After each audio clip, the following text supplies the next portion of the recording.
Telah berapa minggu bencana di Sumatera dan Aceh sampai sekarang masih belum merupakan bencana nasional. Nah, ini menarik jadi pembicaraan.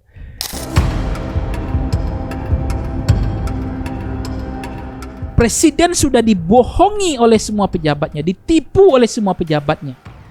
Disenangkan bagaimana mata publik netizen kita keren-keren berkelas. Dia seperti investigasi lebih kuat daripada intelijen Amerika Serikat itu FBI kan. Tenda-tenda berdiri rapi ketika presiden baru mau mendarat ya kan, mau datang. Ketika presiden nggak datang ke sana nggak ada tendanya ya kan. Itu betapa menjilatnya, ngambil mukanya. Bagaimana ada juga yang mengatakan yang ditakuti gini, kalau bencana nasional akan ada penegakan hukum lebih serius. Nah itu yang mereka nggak mau teruskan, udah sampai di sini Yang aja. dimaksudkan? Jadi sebenarnya saya katakan bukan bencana alam, bencana pejabat.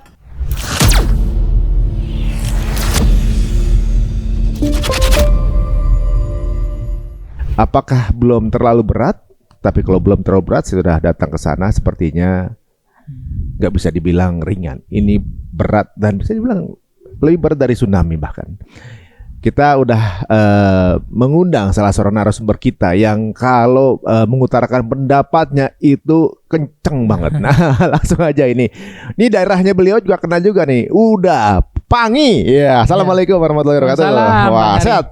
Alhamdulillah Bang Arsyad ya. Alhamdulillah. Gimana pengalaman di Aceh kemarin? Luar biasa nih.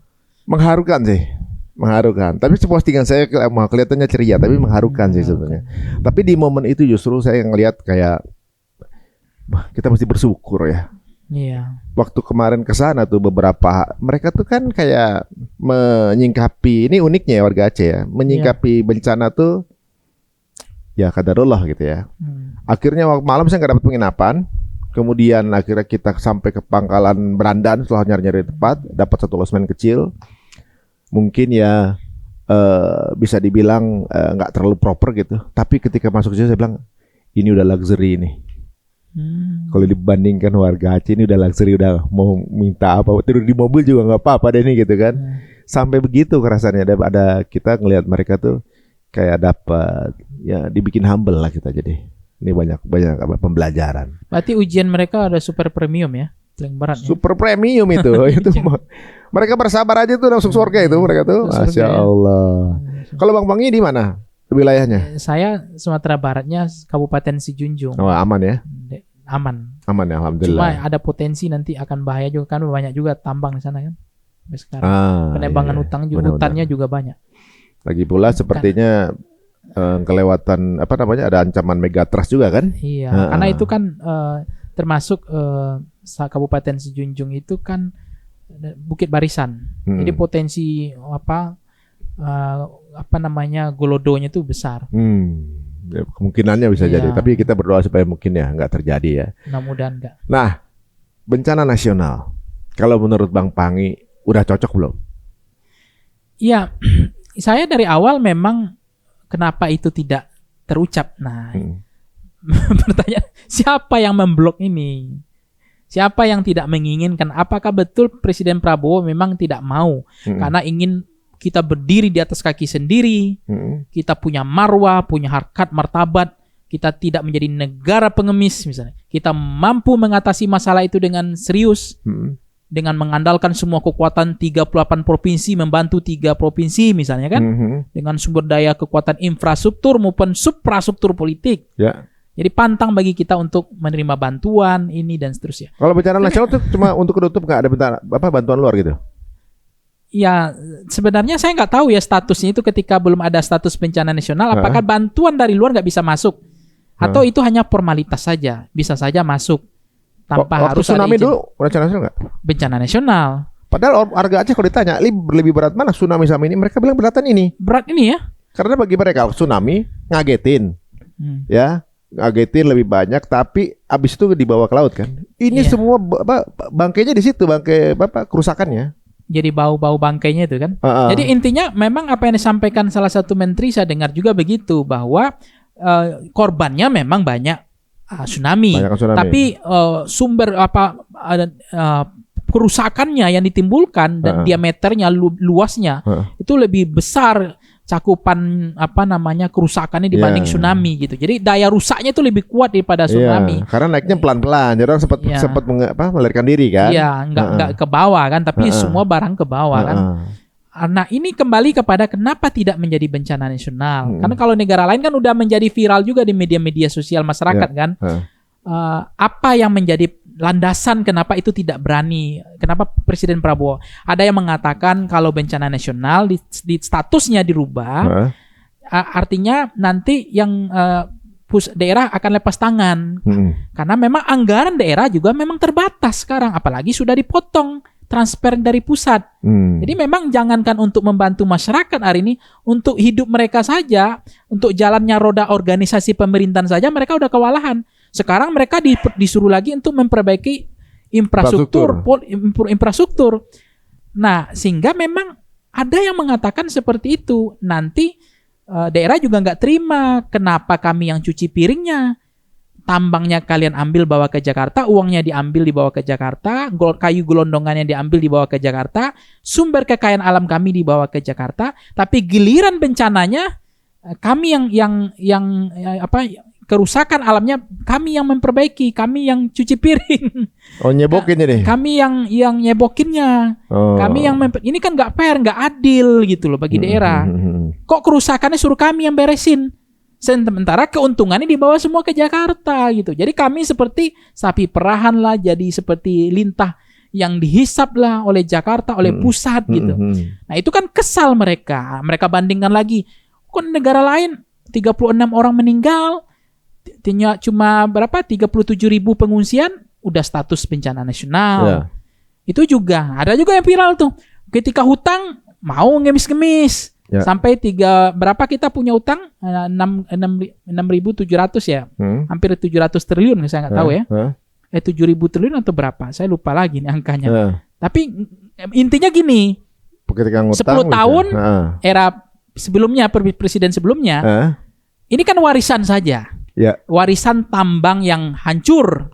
Karena memang banyak izin mungkin tambang-tambang ilegal kan. Kemudian 10 tahun izin pembukaan lahan yang ugal-ugalan. Hutan tropis kita menjadi sawit. Nanti kita diskusi lagi soal sawit ini kan.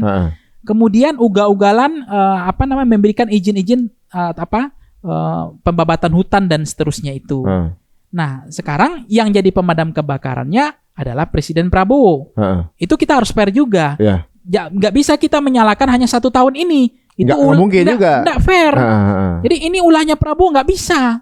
Karena ini 10 tahun sebelumnya dibuat oleh warisan sebelumnya. Nah, tapi kalau kita kembalikan kepada soal kenapa tidak bencana nasional, pusat nggak mau uangnya habis, kurang. Jangan-jangan dugaan persepsi publik untuk MBG ini. Jadi habis untuk MBG, karena akan terganggu nanti stabilitas MBG dengan bantuan ketika bencana nasional. Karena pusat nanti akan take over, mengambil alih, memperbaiki semua yang kerusakan di daerah ini.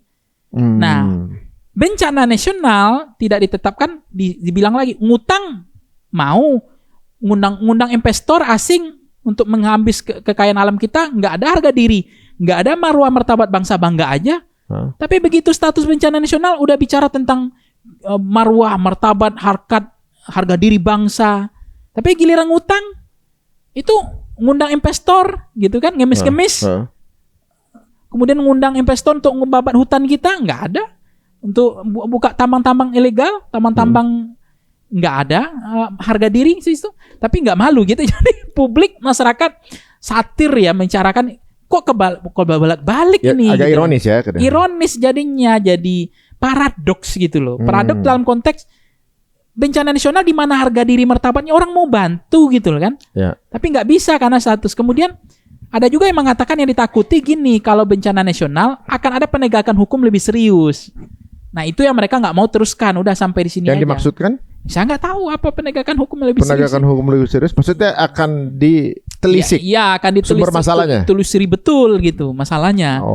Ketika ini tidak bencana nasional dianggap ya ini akan selesai oleh kelompok-kelompok yang hanya bicara kami akan tindak, kami akan melakukan penegakan hukum, kami akan proses. Itu hanya suara lidah, suara gigi. Kenyataannya nanti akan selesai juga dengan sendirinya gitu, karena ini tidak akan serius gitu. narasi-narasi seperti yang apa namanya memiliki solusi seolah-olah gitu ya. Iya, Tapi kalau bilang narasi, banyak narasi yang offset sih sebenarnya. Bener nggak Bang? Iya. Narasi offset banyak sekali.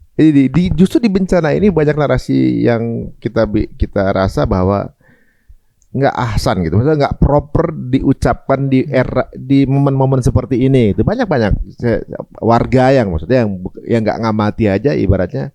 Oh, ngomong begini sampai jadi meme gitu. Jadi kan lucu gitu. Berasa nggak Bang? Iya, itu makanya katanya udah wawasan kebangsaan. Udah, mungkin ada juga mengatakan kok bisa menjadi pejabat orang-orang kayak gini gitu loh. Seleksinya gimana? Harusnya kan kalau kita dulu jadi dosen kan susah banget seleksinya. Ada TKD-nya, jangankan gitu, untuk sertifikasi aja ada TPA-nya, ada TOEFL-nya, ada tes intelijensinya, tes wawasan kebangsaan, macam-macam. Harus misalnya harus sarjana lah gitu. Harus sarjana ini, harus punya ijazah ini kan segala macam lah gitu. Untuk menjadi dosen dan dosen jadi aja ya. Tapi ini jadi pejabat, lebih baik mereka pukulkan kepala mereka ke tembok daripada ngomong gitu loh. Karena pukulin ke mereka kepala ke tembok. Karena setiap ngomong itu menyakitkan, melukai. Ngomongnya offset terus ya? Offset, menyakitkan perasaan dan melukai hati rakyat itu.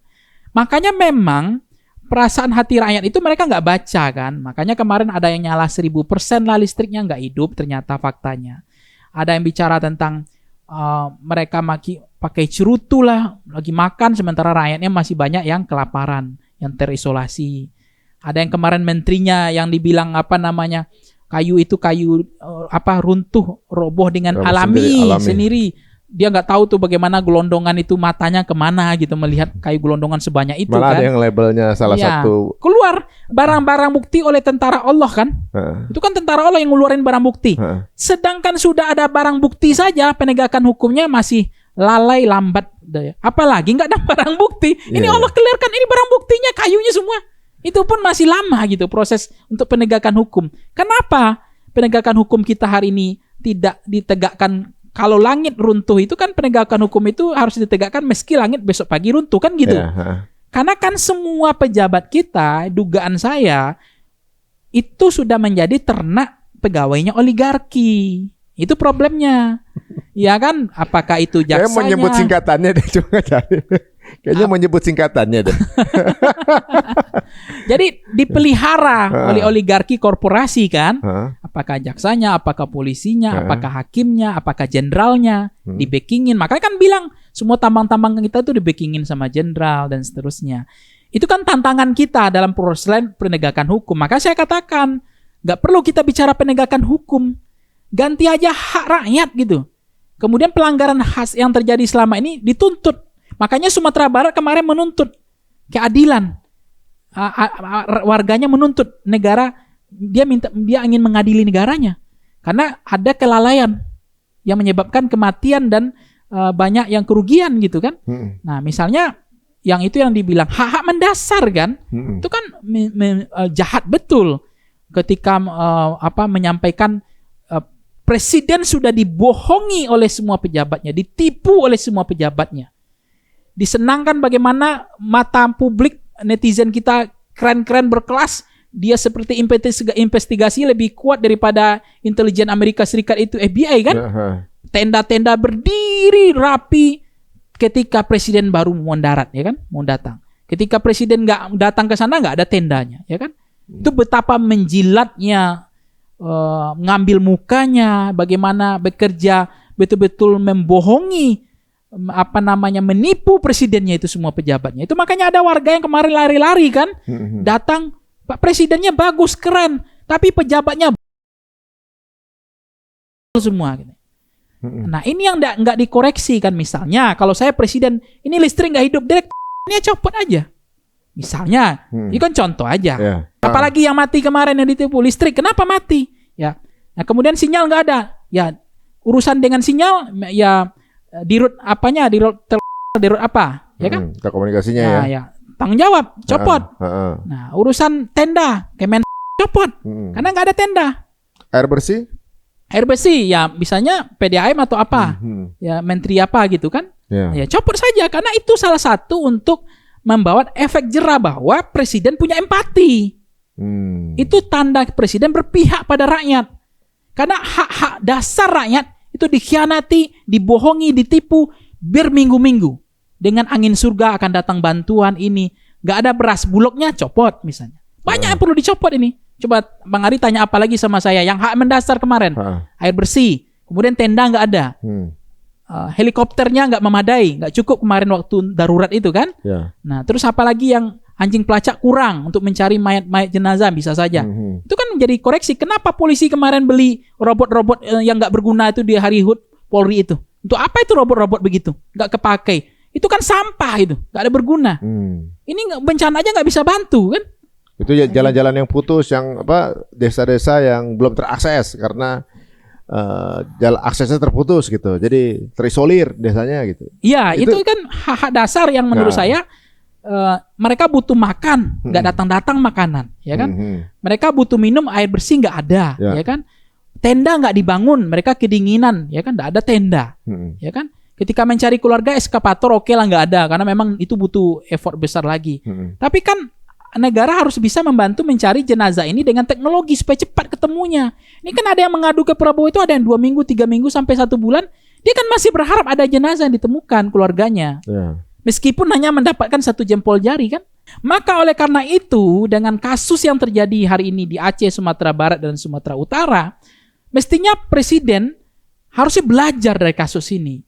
Pertama, copot semua menteri-menteri terkait atau direktur-direktur terkait dengan hak-hak dasar yang tidak diberikan kepada rakyat per hari ini.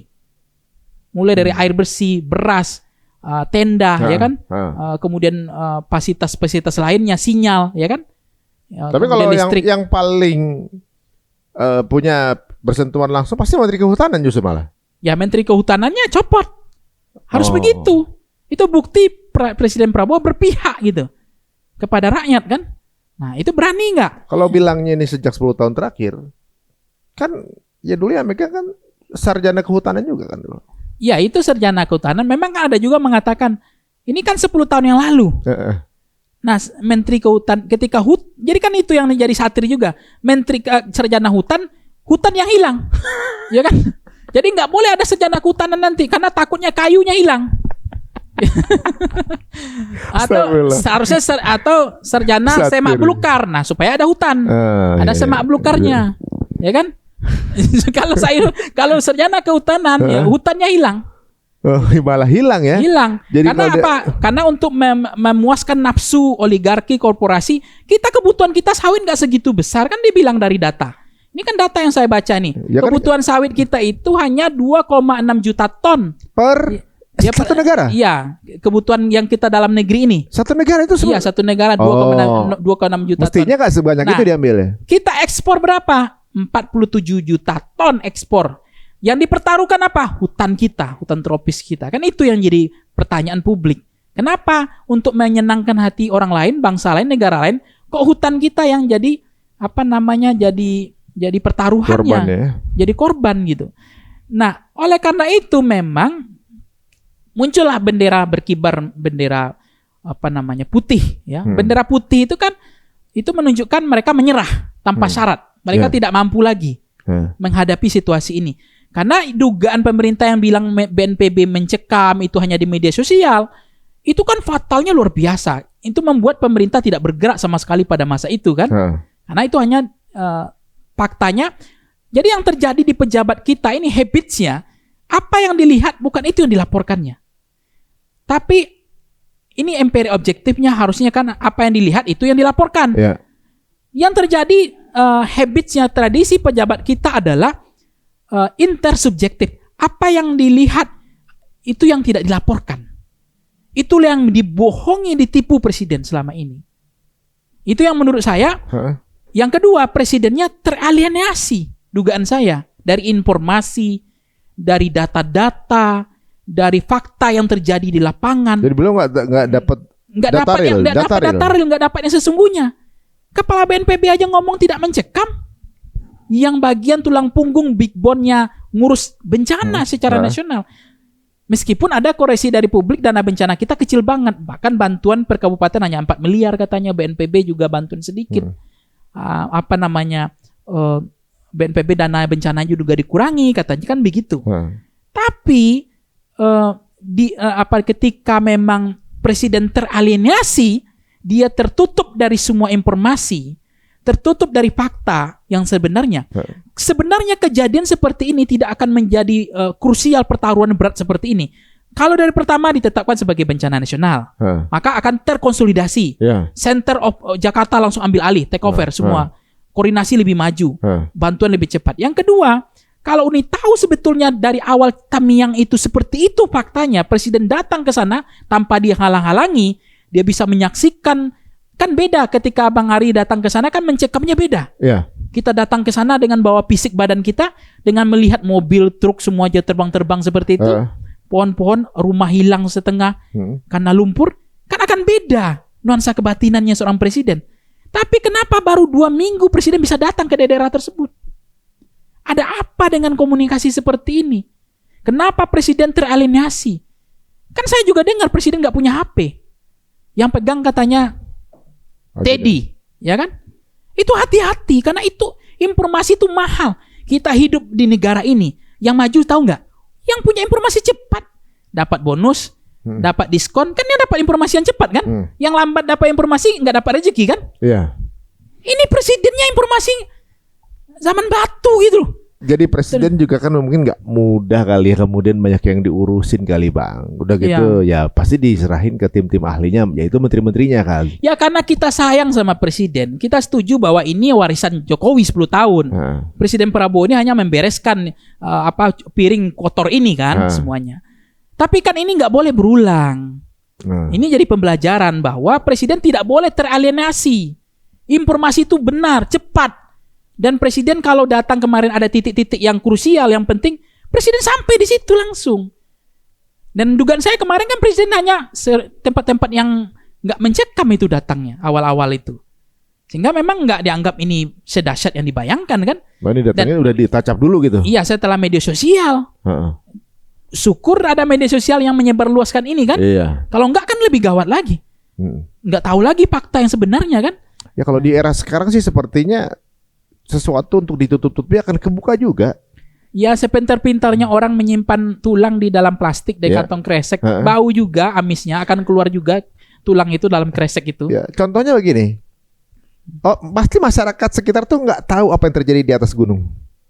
Karena kan tempatnya jauh kan, tempatnya jauh, remote banget, nggak tahu ada pengambilan sawit apa segala gitu, mungkin alih fungsi tanah yang berbeda, nggak tahu, hidupnya sehari-hari mungkin beda. Tiba-tiba dengan ada bencana ini, ketahuanlah ada sesuatu yang sedang terjadi di atas sana gitu kan? Ya karena media sosial. Ya maksudnya Allah punya caranya gitu untuk kemudian terbuka loh, nih kayu-kayunya misalnya gitu, dia dari drone atas, ya Allah itu.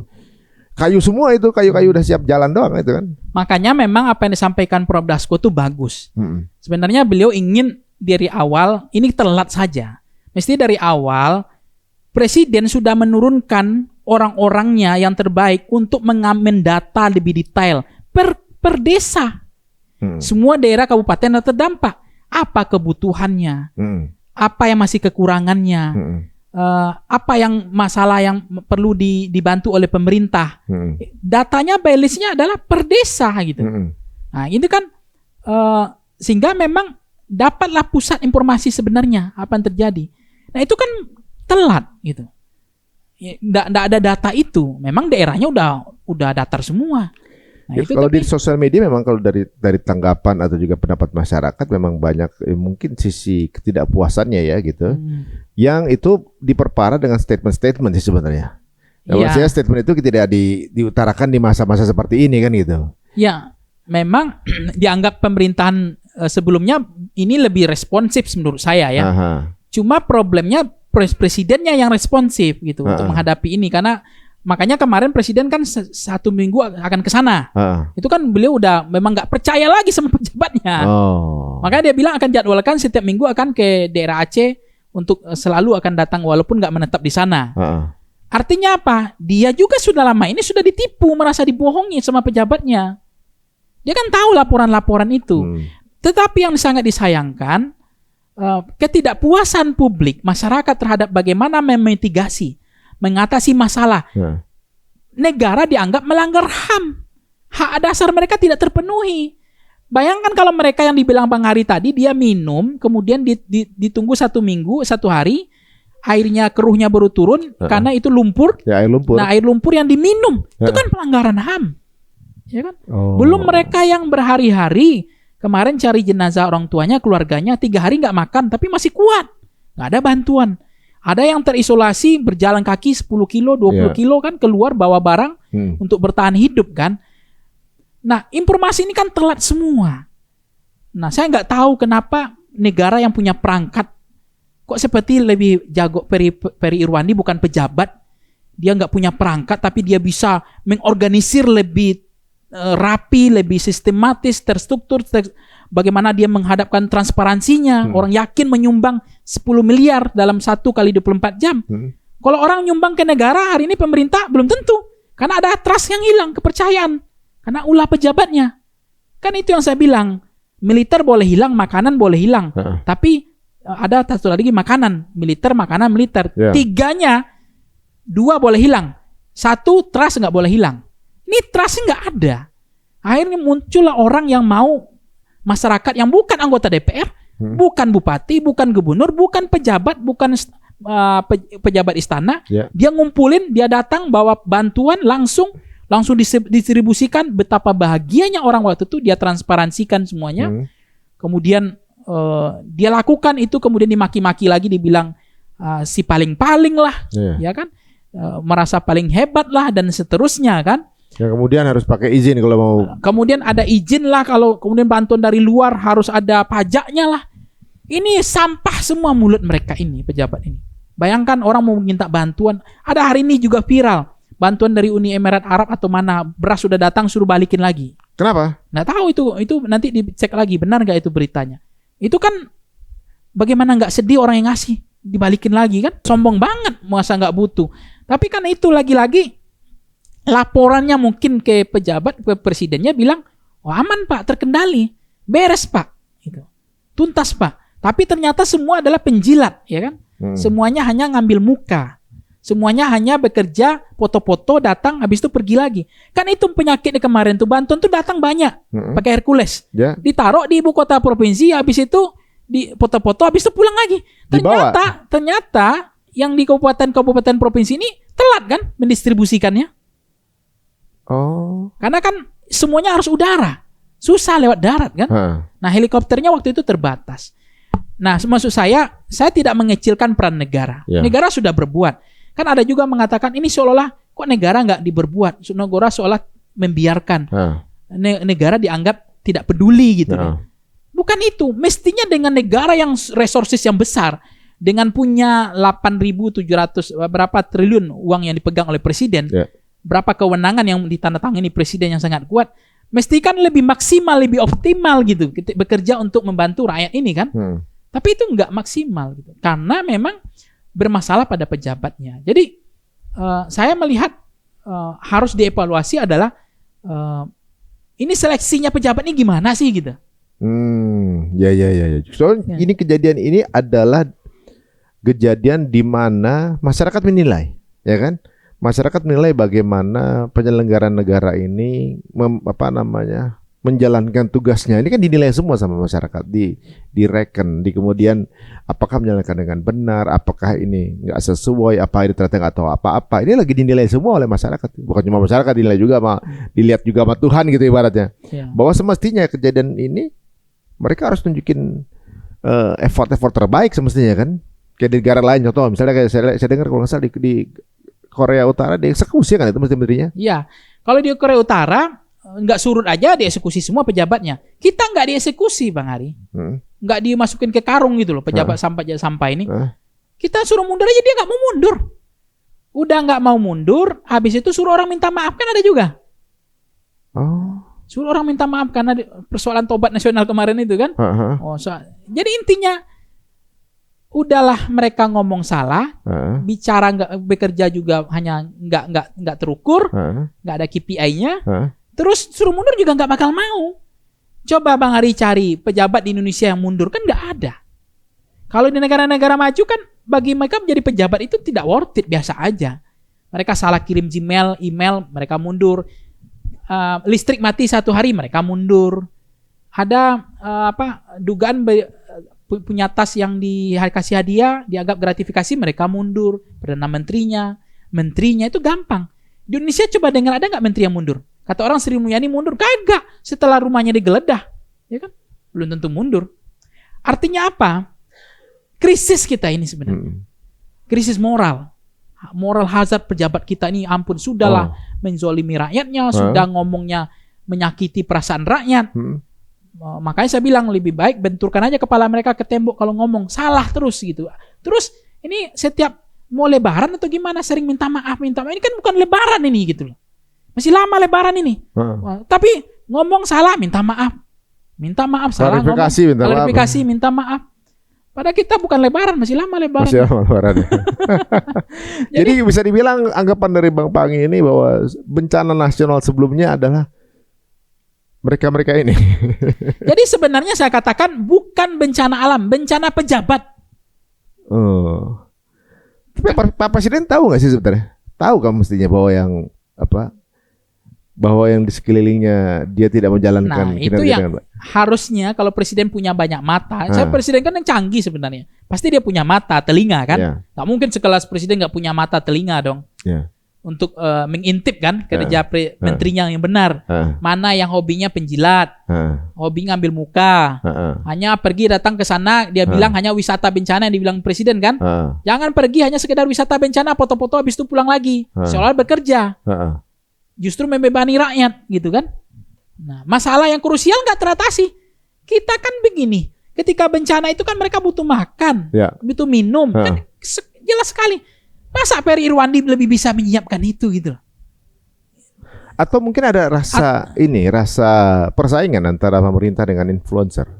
Mungkin nggak? Ya, saya nggak selalu membanggakan influencer juga, karena mereka juga bekerja kan, media sosialnya kuat kan. Apapun terpublikasi dengan baik kan. Tetapi intinya nggak perlu ada persaingan juga kan, nggak terganggu juga. Yang kita khawatirkan nanti adalah cuma ini elektoral official elektoral itu justru nggak relevan lagi ke depan. Itu yang kita khawatirkan. Artinya apa? Tidak lagi berguna jadi anggota DPR, tidak lagi berguna jadi menteri, tidak lagi berguna menjadi pejabat. Lebih baik jadi influencer aja, karena lebih berguna, berdampak, bermanfaat bagi masyarakat. Itu bahaya. Ya kan? Iya. Jadi nggak perlu lagi ada pemilihan DPR. Nggak ada gunanya. Mereka lebih berdampak influencer, bekerja transparan, barang datang cepat, semuanya terdistribusi dengan baik. Nggak perlu digaji. Nggak perlu digaji, nggak ada juga barangnya numpuk, ya kan? Ini kan yang kita harapkan. Kalau kemarin hak-hak dasar saja cepat itu, minimal boleh, kalau negara-negara maju kan boleh toleransi 5 hari setelah bencana kan. Itu harus ada kan, misalnya air bersih, beras, tenda, ada anjing pelacak untuk cari jenazah atau alat-alat untuk kecanggihan mencari jenazah, karena jenazah harus ditemukan kan. Nah kemudian mereka ada bantuan listrik, listrik sementara, ada sinyal, itu saja kan. Itu bagi mereka sudah hak dasar yang sudah dipenuhi negara. Tapi sudah berminggu-minggu, minggu pertama, minggu kedua, nggak terpenuhi. Itu yang disebut melanggar HAM pejabat itu. Nah presiden kan nggak paham soal begini, nggak tahu informasi seperti ini. Karena pejabatnya adalah pejabat wisata, datang foto-foto selfie balik lagi ke Jakarta kan gitu. Ini yang kemudian jadi meme banyak orang ya. Iya. Dan juga ada di sosmed itu lumayan ramai ada ungkapan Belanda bangun Indonesia tuh 350 tahun katanya. Nah itu menarik. Indo jaga hutan alam Indonesia 80 tahun hancur. Ya jernih air, Belanda menjajah, bangunan-bangunan kokoh kuat. Itu seperti di Malibu Anai di yang sebelum ke Bukit Tinggi Padang Panjang itu ada jembatan nggak robo-robo, 5 kali dihantam Golodo nggak robo-robo jembatannya. Semennya bukan semen Padang, semen Belanda. Kuat semennya. Sampai sekarang masih kuat. Ya, maksud itu jembatan kereta api itu kan udah berapa kali dihantam Golodo itu. Nah kemudian hutannya nggak gundul katanya kan 350 tahun, airnya bersih jernih. Indonesia 80 tahun habis semuanya, hutannya habis, tropisnya, airnya keruh, ya kan. Kemudian di mana-mana banyak tambang ilegal, ya kan. Sepanjang sungai itu ada tambang ilegal semua. Jadi ini memang pekerjaan yang kenapa ada tambang ilegal? Karena negara nggak menciptakan lapangan pekerjaan. Kenapa ada kayu gelondongan? Kayu orang memotong mengambil kayu secara ilegal. Karena masyarakat sendiri yang ngambil karena nggak ada lapangan pekerjaan. Tapi banyak juga mengungkapkan bahwa misalnya kayak tambang ilegal atau juga para pembala kayu ilegal itu Iya, mereka lebih berhak karena mereka yang tinggal di situ kan. Iya, mereka berhak. Tetapi kan yang menjadi problem ketika bencana ini siapa yang paling banyak membantu? Ya kan? Saya lihat itu katanya perusahaan-perusahaan korporasi besar yang punya list orang-orang kaya Indonesia itu kan sawit semua tuh. Yeah. Sekarang kemana, Pak? Saya nggak lihat tuh. Atau sudah ada tapi saya nggak lihat bantuan mereka mana. Ya kan? Ketika ada bencana. Tapi katanya mobil sawitnya udah mulai operasi. Mobil sawitnya operasi lagi. Tapi bantuannya bantu bencana. Hari ini kan rakyat itu menderitanya kan nggak tanggung-tanggung, Bang Mas Ari. Super premium menderitanya. Jadi memang banyak meme yang unik ya. Ketika gundulin hutan di daerah yang sulit itu bisa.